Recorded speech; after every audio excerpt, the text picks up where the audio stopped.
آگے اللہ فرماتے ہیں کأنہن الیاقوت والمرجان، وہ حوریں ایسی ہیں جیسے یاقوت اور مرجان۔ یاقوت اور مرجان کے پتھر ہوتے ہیں نا، کیسے چمکدار شفاف۔ صحیح حدیث میں ہے رسول اللہ صلی اللہ علیہ وسلم نے صحابہ سے فرمایا کہ جنت کی حور اتنی خوبصورت ہوگی، یرا مخ سوقہ ما من وراء اللحم، کہ اس کے جو پنڈلی کا گودا ہے نا وہ بھی گوشت سے نظر آتا ہوگا باہر سے، ایسی شفاف اللہ نے اس کی اسکن کو، اس کی جلد کو بنایا ہے۔ جنت کی بھی سب سے بڑی نعمت اللہ کی رضا اور نبیوں کا پڑوس اور اللہ کا دیدار، جو ایک روحانی نعمتیں ہیں۔ اس کے بعد جو جنت کی سب سے بڑی نعمت ہے وہ جنت کی نیک عورت ہے۔ اعوذ باللہ من الشیطان الرجیم، بسم اللہ الرحمن الرحیم۔ اللہ تبارک و تعالیٰ نے ہزاروں قسم کی مخلوقات پیدا فرمائیں تاکہ انسان ان سے مستفید ہو اور خدا کا شکر گزار ہو۔ اس مادی دنیا کے علاوہ بھی انسان کے لیے اللہ نے دل بہلانے والی مخلوقات کو پیدا فرمایا ہے تاکہ دنیا کی تکلیف، مصائب اور آزمائشوں سے تھکا ہارا بندہ جس نے اللہ کے حکم کے آگے اپنی تمام تر خواہشات قربان کر دیں، اسے وہ مخلوق بطور انعام عطا کیا جائے۔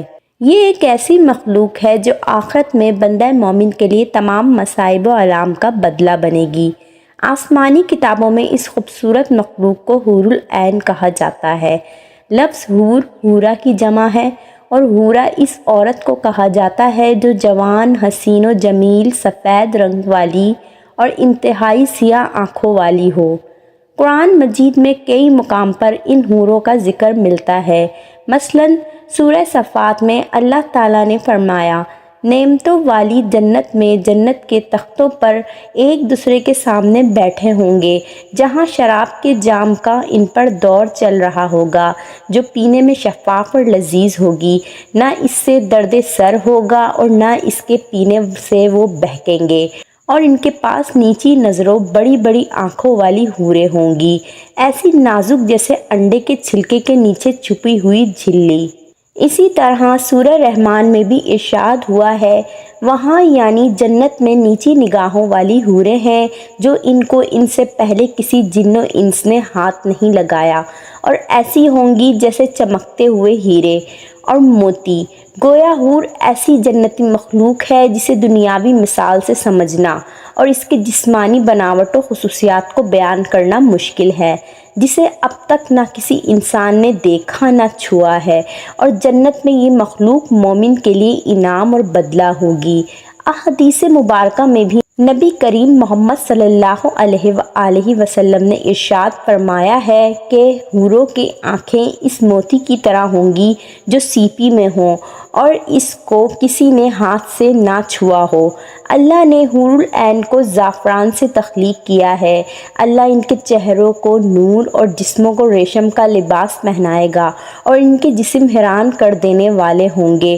اگر حوروں کی جسمانی بناوٹ کی بات کریں تو روایتوں سے پتہ چلتا ہے کہ حور کو پاؤں کی انگلیوں سے گھٹنوں تک زعفران سے بنایا گیا ہے، سینے سے گردن تک چمکدار عنبر سے بنایا گیا ہے، گردن سے سر تک کا حصہ سفید کافور سے تخلیق کیا گیا ہے، اور ان کے سر میں خوشبودار کستوری کی بالیں ہیں۔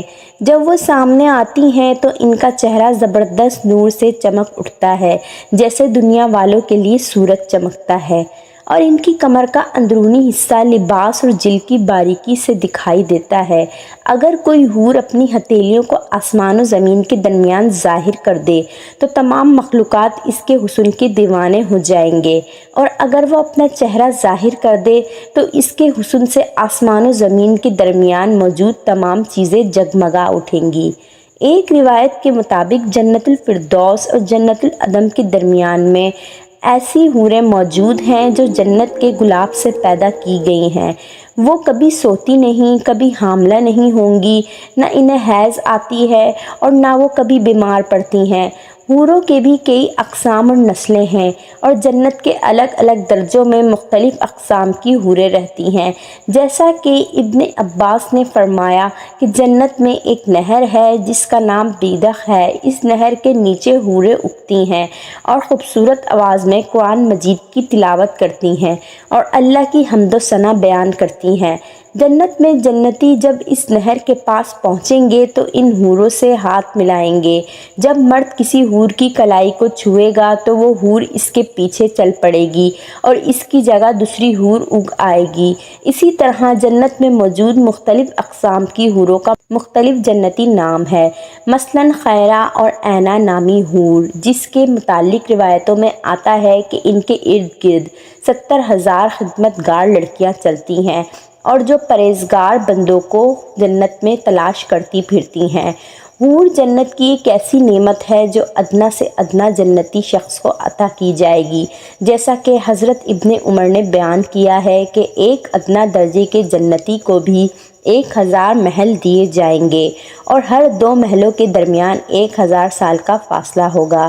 ہر محل میں حور العین ہوگی اور اس طرح جنت میں ایک درخت ہے جس کے نیچے ابھرے ہوئے چھاتیوں والی کنواری حوریں ہوں گی اور وہ وہاں گیت اور نغمے گائیں گی۔ تو جب درخت یہ آواز سنے گا تو اس کی شاخیں ایک دوسرے سے ٹکرا کر بانسری کی سی آواز پیدا کریں گے۔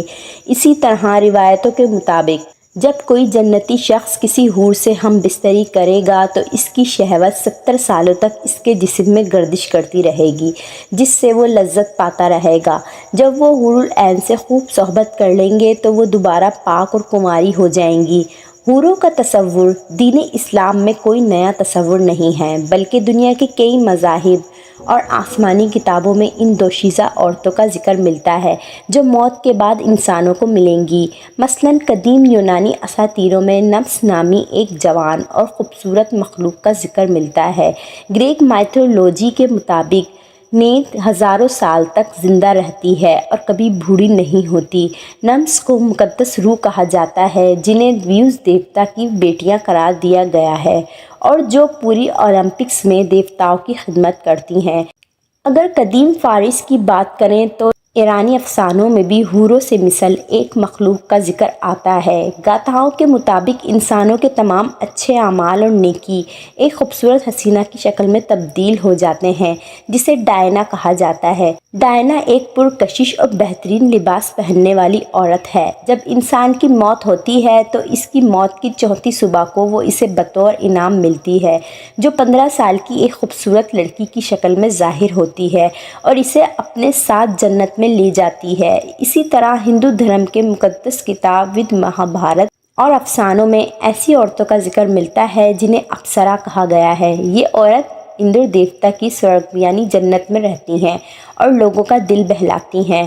مہابھارت کے مطابق سورگ میں ایک خوبصورت جھیل موجود ہے جہاں سنہری اور خوبصورت اپسرائیں رہتی ہیں اور سورگ میں رہنے والے ہر انسان کو 1000 خوبصورت اپسرائیں ملیں گی۔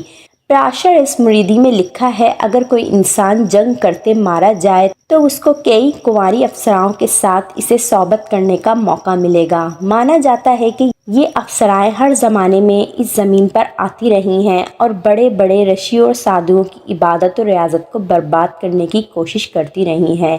ایک ہندو کتھا کے مطابق اندر دیوتا کو ایک دفعہ وشو مترا نامی ایک سادھو کی عبادت و ریاضت سے اتنا خوف آیا، لہٰذا انہوں نے مینکا نامی ایک اپسرا کو سورگ سے زمین پر بھیجا تاکہ وشو مترا کو وہ اپنی خوبصورتی اداؤں سے لبھا سکے اور ان کی عبادت و ریاضت خراب ہو جائے۔ چنانچہ مینکا نے اپنی دل فریب اداؤں سے وشو مترا کو بہکا دیا اور وشو مترا مینکا سے محبت کر بیٹھے۔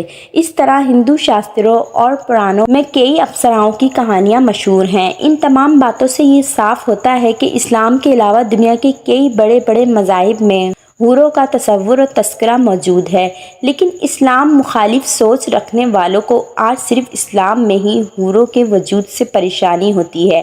کیا یہ دین حق کی مخالفت کا نتیجہ ہے یا ایک عالمی پروپیگنڈا؟ امید ہے دوستو آپ کو میری اس ویڈیو سے کچھ انفارمیشن حاصل ہوئی ہوگی۔ انشاءاللہ تعالیٰ پھر حاضر ہوں گے نیکسٹ ویڈیو کے ساتھ، نیکسٹ انفارمیشن کے ساتھ۔ تب تک کے لیے اللہ حافظ۔